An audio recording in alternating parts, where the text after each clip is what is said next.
Hayu orang ngabahas hiji kecap Sunda anu wah unik pisan. Tos siap? Cik, anjen apal teu naon hartina kecap ayek-ayekan, hayu orang pedar.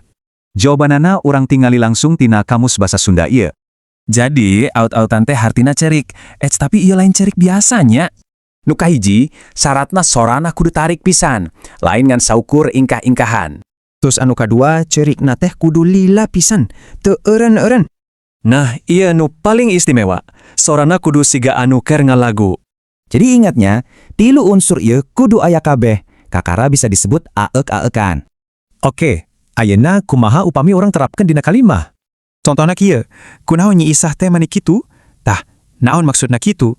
Maksud kitu teh, Nyi Isah ceriknya teh tarik pisan, lila, jeung sorana ngalagu. Karasa kan, basa Sunda teh bisa ngagambarkeun rasa nu jero ku hiji kecap. Kumaha? Aya deui teh kecap Sunda unik sejenna nu anjeun apal? Tulis di komennya.